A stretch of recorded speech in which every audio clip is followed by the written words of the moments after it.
Magandang araw mga ka-idea. Welcome po muli sa ating episode. So, ang topic natin ngayong araw na to ay isang PlayStation. So, ito yung pinaka old model ng PlayStation 4. So, madalang lang tayo makakita ng ganitong kulay puti na PlayStation. Ang problema niya kasi, pag switch on natin, walang display na lumalabas, black screen lang. Then, flickering siya. Ang possible nito ay yung kanyang HDMI.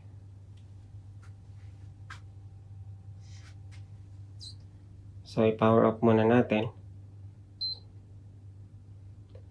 Yung white light na yan, indicated yan na HDMI port lang ang problema. So, malakas pa ang, kumbaga, kapag pinalitan natin ng HDMI port, pwedeng yun lang yung palitan. Meron kasi, kahit palitan na ng HDMI port, sira na rin yung kanyang IC. So, kung dito makikita nyo, isang pin doon, nasa dulo, naputol na. Papalitan natin ngayon yan. Tingnan natin sa kabila. Okay, yung isa medyo maikli na rin.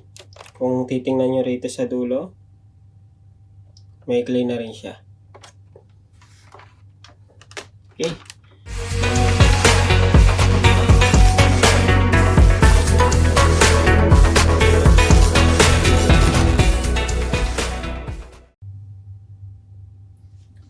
Sa pag-tear down, ang gamit na gagamitin natin, itong isang set na iPix. So, yan yung nabili natin sa online. Then, gagamit tayo ng blade. At ang pinaka-importante, itong T9 niya. Ito kasi yung security lock na gagamitin natin. Dito, yung dalawa. Isa, bali apat siya. Isa rito. Then, tatlo sa baba. Okay, so ang tools lang natin na gagamitin muna, itong T8. Then, itong blade, pantanggal ng warranty sticker. Bago natin gawin to, kung ang PlayStation natin, bagong bili pa, huwag natin gagawin ito kasi once na matanggal natin itong mga warranty sticker, wala na pong warranty yan. Okay? So, since babaklasin natin lahat, tatanggalin natin lahat ng security lock niya.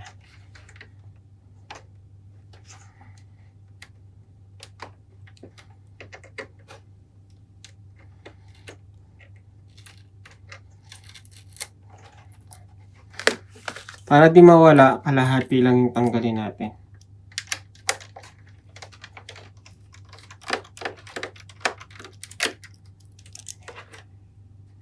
Yan, security lock. So, nakaangat pa rin yung sticker para hindi natin ma-misplace. So, ganun din dito, kalahati lang din ang iangat natin.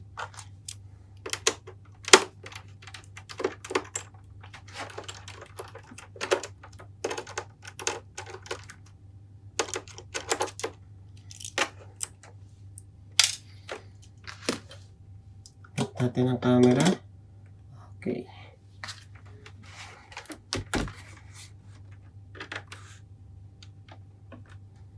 So, ganun din dito. Kakaiba to, medyo makapal tong tape nitong nasa magkabilang dulo.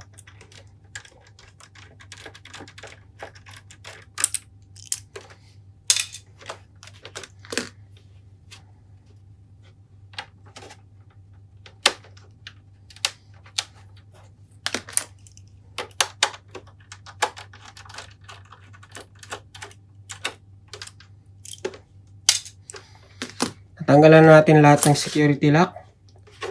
Pwede na natin i-disassemble yung casing niya. Tanggalin muna natin tong hard disk cover. Pag natanggal to, ipupush lang papunta doon sa side. Then ma-access na natin yung hard drive. Then some screws.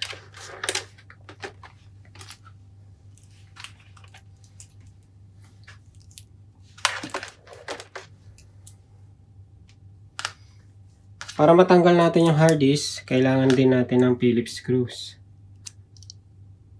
So, any screws naman yan, pwede na. Kahit walang sukat. So, yan. Basta sumakto lang sa butas. Okay, isa lang yung lock ng screw na yan. Push lang natin palabas, then access na natin tong hard drive niya.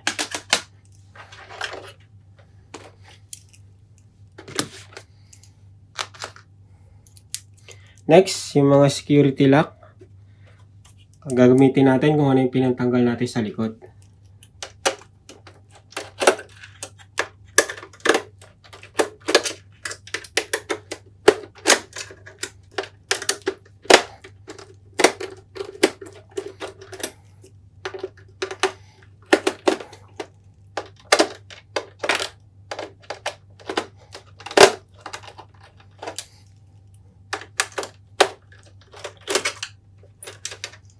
Bago natin ma-access yung mainboard niya, marami tayong tatanggalin na screws. Pero keep watching kasi may mga screws tayo na hindi natin kailangan tanggalin para ma-access natin yung mainboard niya. At ibibigay ko yung tips sa inyo kung ano-ano yung dapat hindi tanggalin. So, natanggalan natin itong mga locks dito sa likod. Pwede na natin tanggalin itong back panel niya. So, ikatin lang natin magmula rito pataas. Access na siya. Slide lang pababa. Okay. So, na-access na natin yung back panel niya. Iayusin lang natin yung ating mga covers para iwas gas-gas. So, ito yung sinasabi ko. Napaka-importante na hindi na kailangan baklasin ng mga screws dito. Tatanggalin lang natin is yung power supply. Itong security lock, tingnan nyo mabuti. 1, 2, 3. So, may 3 security locks na kailangan tanggalin natin.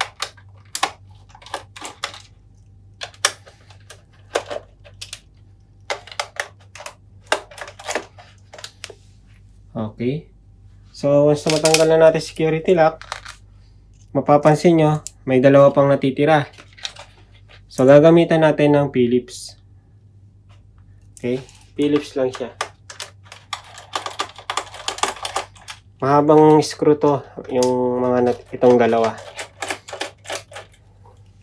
Then, once na naluwagan na natin at na sigurado na natin na tanggal na yung screw, pwede na natin siyang iangat. Kung mahirap, konting push lang dito pataas dahan-dahan. Then, access nyo na siya. Huwag nyo hilahin ng buo kasi may connector pa siyang maiiwan dito sa dulo. So, yan. Iwigil nyo lang ng dahan-dahan. Tatanggalan natin tong power supply niya. Okay, iwasan nating mahulog yung mga screws. So, ayan ang kanyang power supply. Dito naman, pagdating sa loob, tatanggalin natin tong DVD drive connector niya. Push ko lang. Yan. Then, itong antenna sa Bluetooth. Tapos, yung power supply ng ating DVD drive. So, ganun lang. Tapos, may isa pang 6 screw dito na Phillips. Medyo malaki yung kailangan na screw dyan kasi kita nyo naman. Malaki yung kanyang screw. Gamit tayo ng yan, medyo malaki. Kasi ito maliit lang tayo.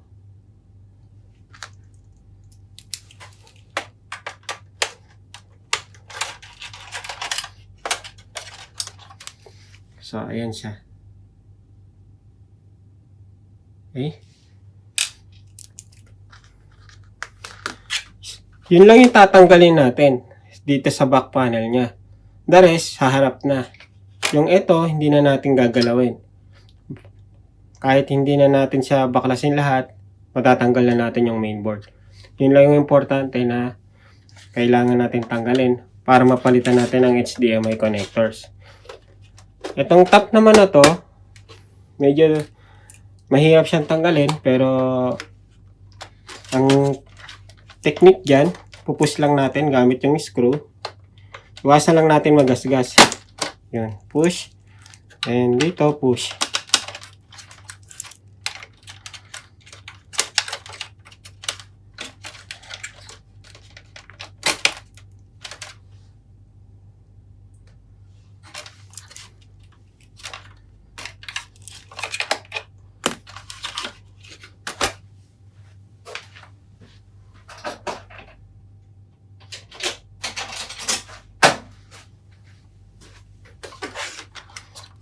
Ayan, push natin to.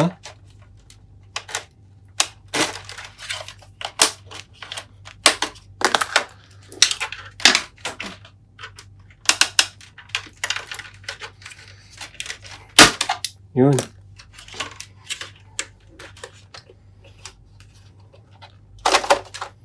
Then, access na natin tong front panel niya.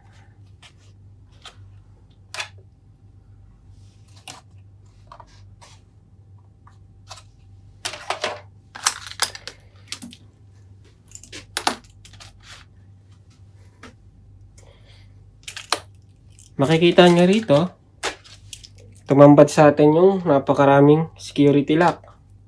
So, babalik din natin to. Kagandahan kasi sa gamit na to, detachable siya. So, palit lang tayo ng palit. Okay. So, ilan pa to? 1, 2, 3, 4, 5, 6. Meron pang 6 na kailangan tanggalin. Then, yung dalawa, Phillips, para dito sa APU niya. Yung pinaka graphics processor niya. Galing muna natin itong mga security lock.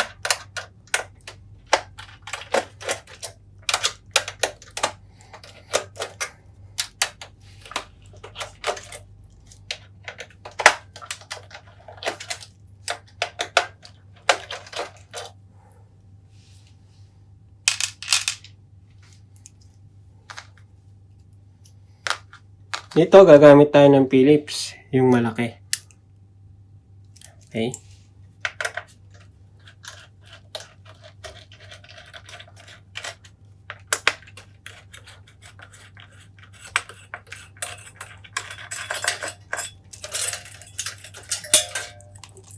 So, yan lang yun.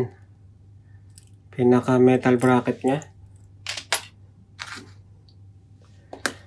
Pwede na natin tanggalin tong metal panel niya. So, ito, take note nyo lang, mga thermal pads, iwasan lang natin matanggal, okay? Itatabi natin ng maayos.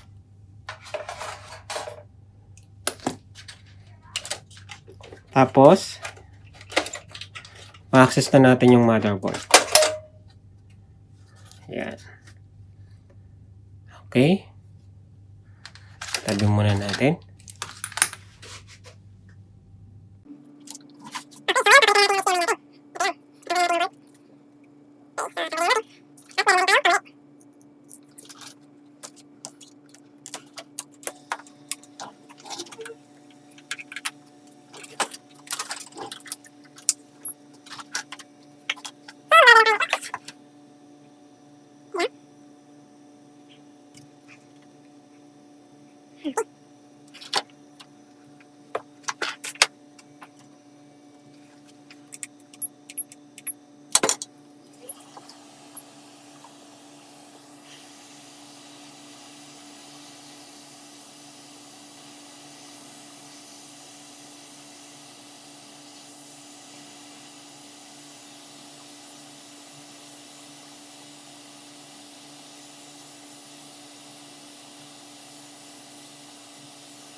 Lagyan natin ng flux.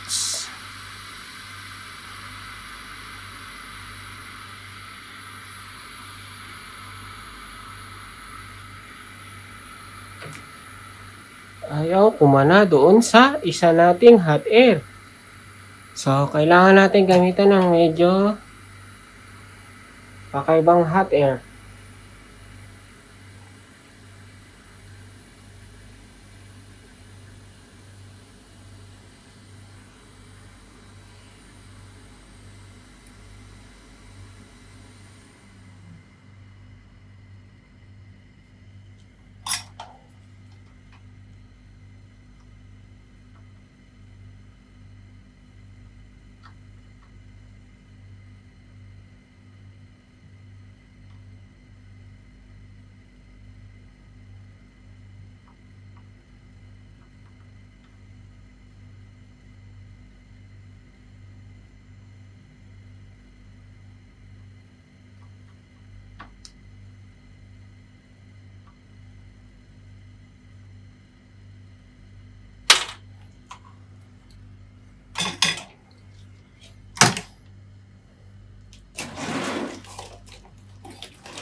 Next, ilalagay na natin at ating spare part.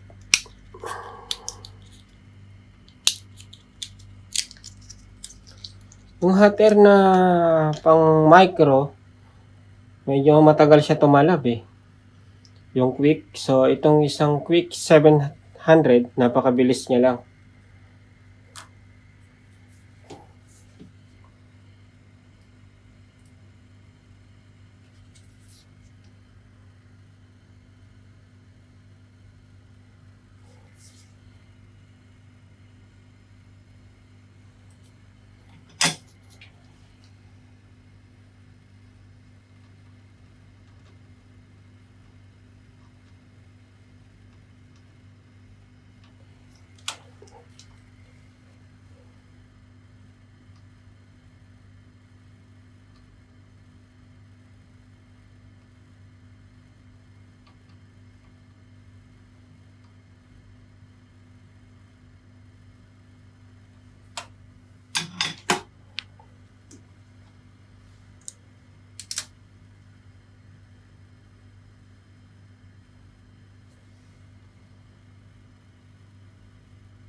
Tingnan natin kung successful ba.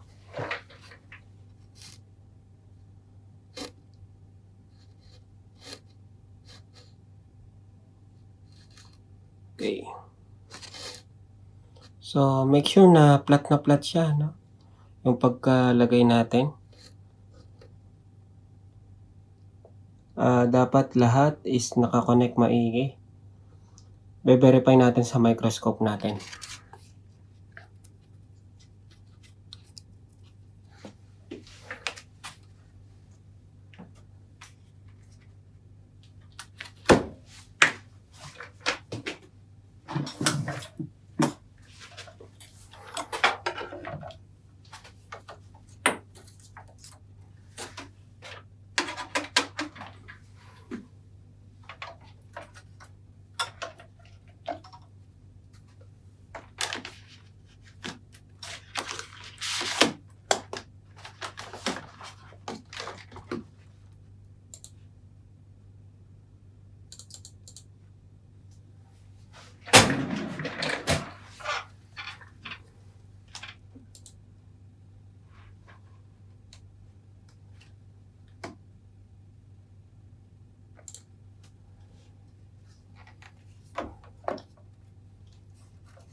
Okay, verify natin.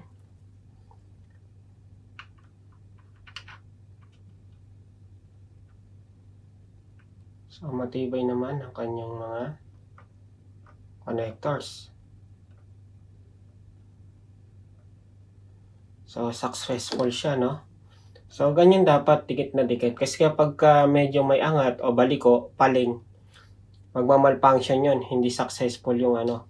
At kailangan i-resolder nyo. Pero kasi yung ginawa nating method, isa sa ginamit kong soldering lead is yung original niya pa rin. Hindi na ako nagdagdag. So, ang ginawa ko, pinatag ko na lang. Kasi mas matibay yung kanyang original lead kaysa yung sa lead natin na nabibili sa store. So, kung makikita nyo, walang kagalaw-galaw. At malinis pa ang pagkakagawa. So, ayan, no? So, susubukan na natin.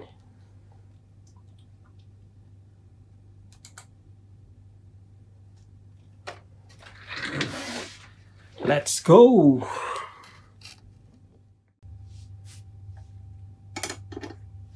So, nakikita natin, meron pa siyang tuyong thermal paste. Kailangan palitan natin siya ng bago para maiwasan yung overheat. Kapag nagbaklas kayo ng motherboard, nag-separate, kailangan kung tuyo na siya, palitan na natin siya. Pero kung basa, okay pa siya. Pero ito kasi, ito yung tuyo na. Since nabuksan na natin, access na natin yung lagayan niya, medyo malikabok, linisan natin ng vacuum. Kasi nandito na tayo eh.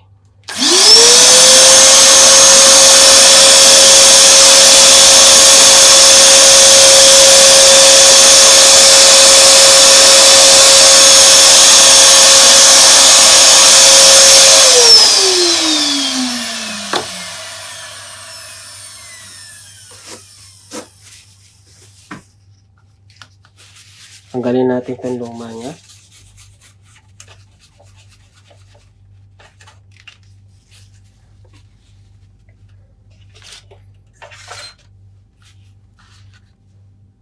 Sunod naman, itong thermal APU niya, tanggalin na rin natin dyan para palitan natin ng bagong thermal paste.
Okay.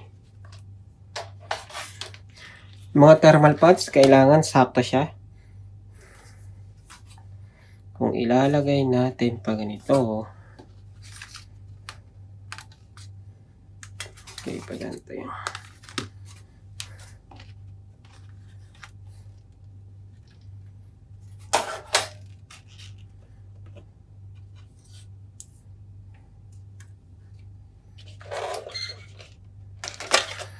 Ito bali sa likod ng thermal pads na to. 1, 2, 3. So, 1, 2, 3. So, tatlo yung missing. Dalawa. Okay. So, lalagyan na natin ng thermal paste.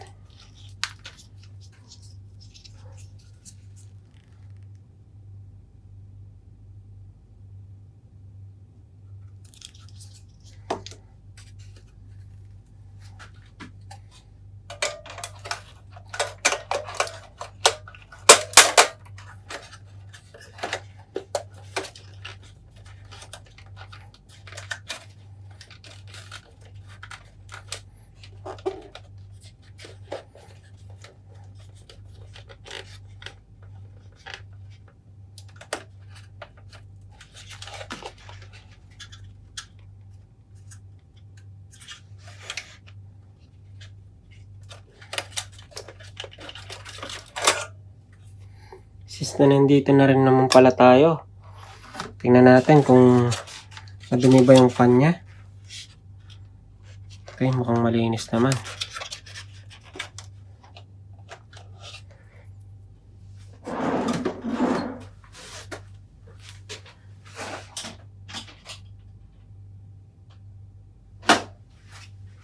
Kasi minsan kapag hindi ito nalinis, mabilis mag-init.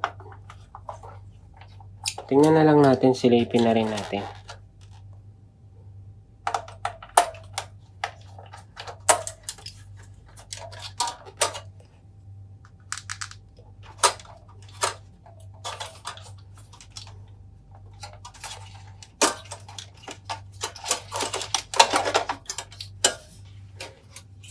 Ayan o.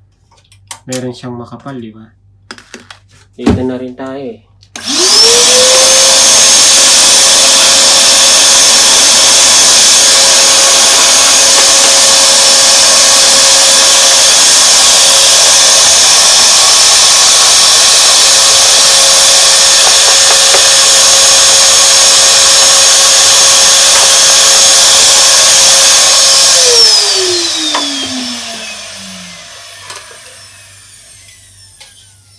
Sasagarin na natin yung ating service para quality ang ating trabaho.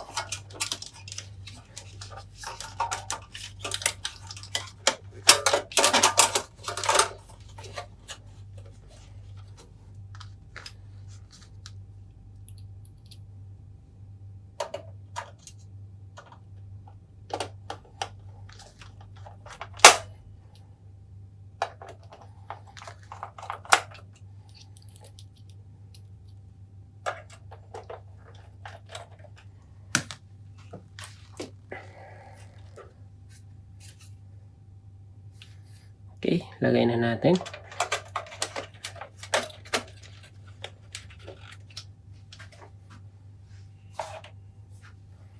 Then yung dalawa.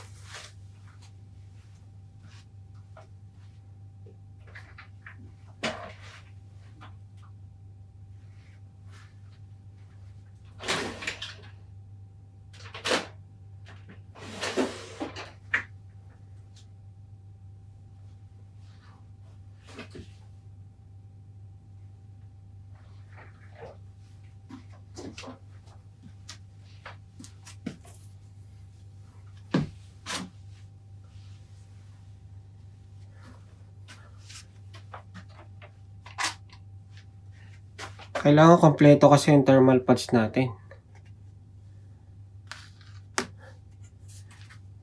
Okay.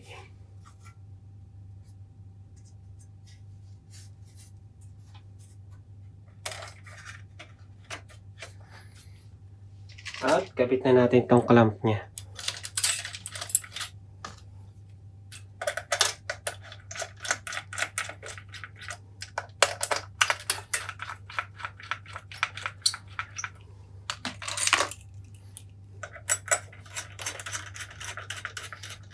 Dito, kailangan hindi namang gaano. Basta mag-lock lang siya ng proper, pwede na siya. Huwag na nating sobrang higpitan. Once na mag-lock na at di na maikot, pwede na yan. At baka kasi ma-lost thread pa yung ating screw. Lalo siyang hindi malalak, maigay kung lost thread na siya. Tama na yung isang, yan, confirm niya na hindi na gumagalaw. Next, yung ating hard disk. Sinusunod ko kasi to agad tong hard disk na to para hindi natin makalimutan na ikabit.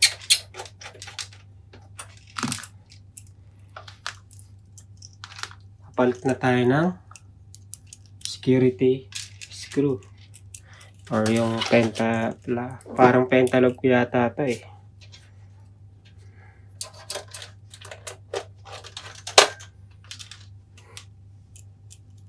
Torx.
Okay, nakabit na ba natin lahat ng screws dito?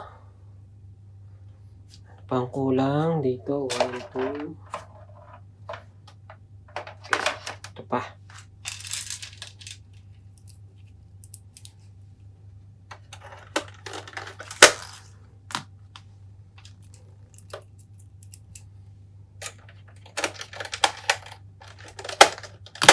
Sa mga bagong game console technician dyan, so pwede nyo i-follow to, gayahin tong tutorial na to.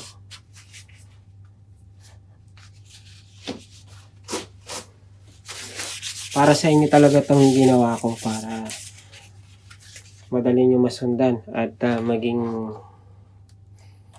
proper ang pagkaka-repair nyo sa game console.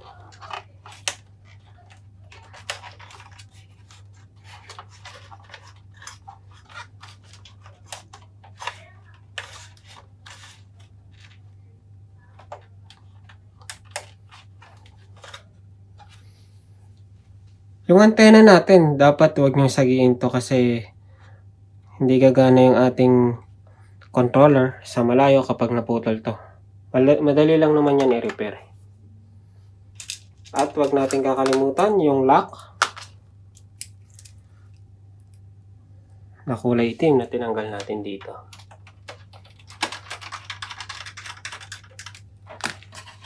Next, ang ating power supply.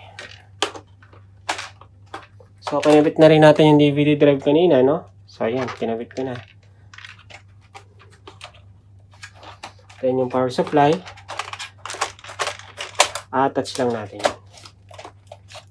Press lang natin ang dahan-dahan. Then, ilock na natin.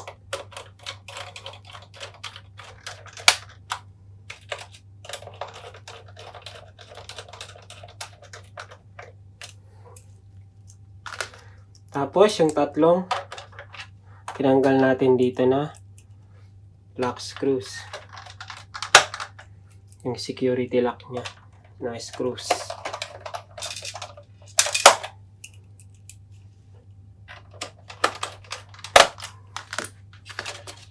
Yung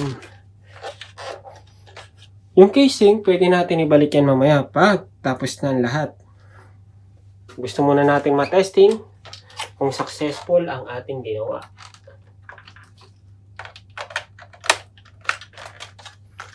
Okay? Ano sa palagay nyo mga ka-idea? Gumana kaya ang ating ginawa na HDMI port replacement? Kayo na ang umusga. Live yan, ha? So, magdi-display kaya siya?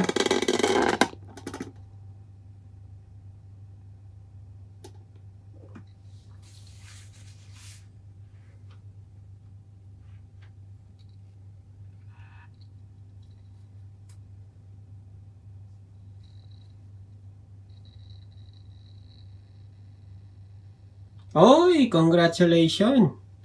Pinakaba tayo dun, ha? Unang display niya. Nag-blink. Pero ngayon, kita nyo naman. Successful, ha? Walang daya. So, nakita nyo kung paano natin palitan? Okay, so, ayan. Nag-restart siya.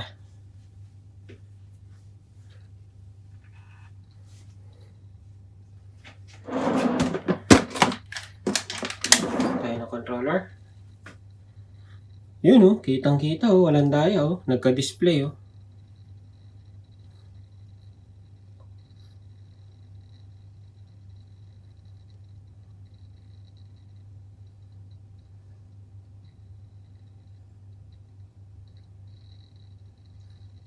Okay, happy na si client nito at hindi na siya bibili ng bago.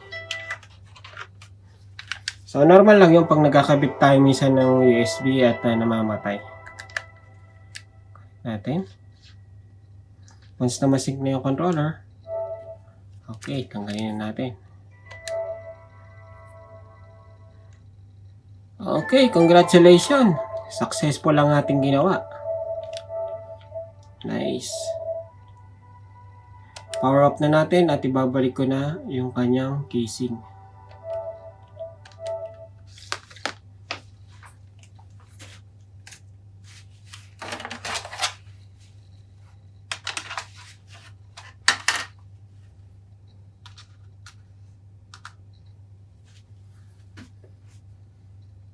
Ibalik na natin ang kanyang casing at isarado na natin at pwede na nating kontakin si client.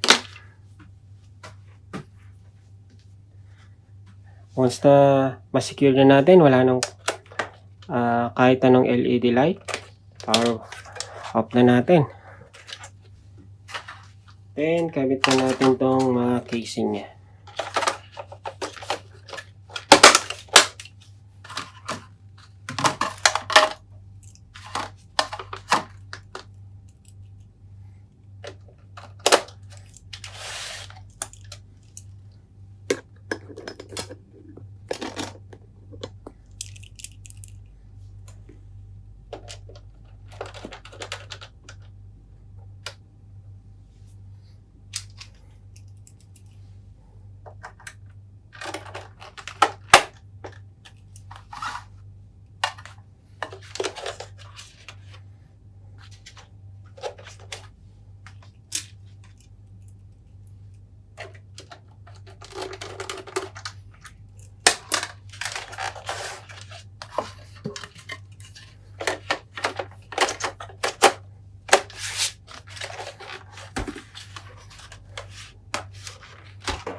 Ito, medyo malikabok. Tinisin natin ng konti.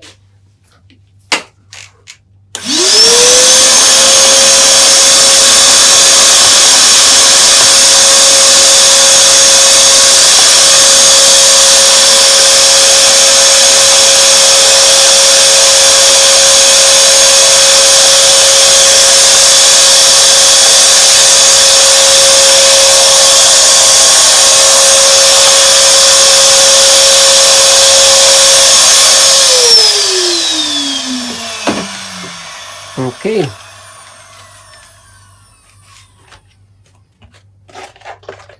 Pwede na nating isara.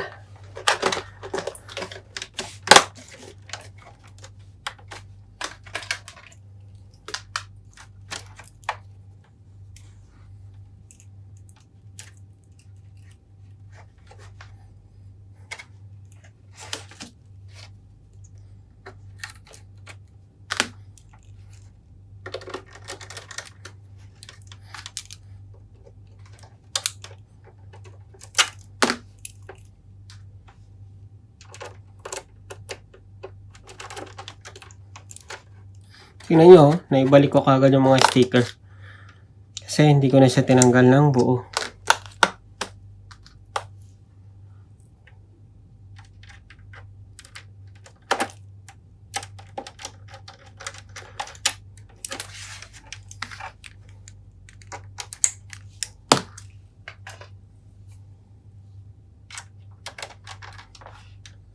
Ito yung last.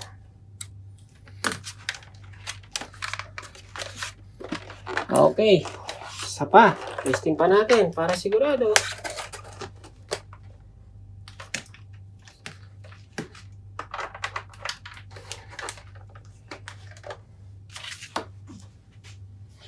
Power on. Nice.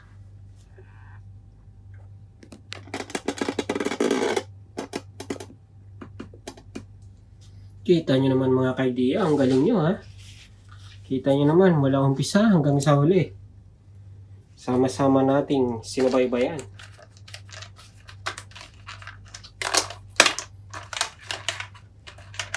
Walang daya ha. Mula pagbunot hanggang sa pagkabit. So, titingnan natin sa video, napakasimple lang.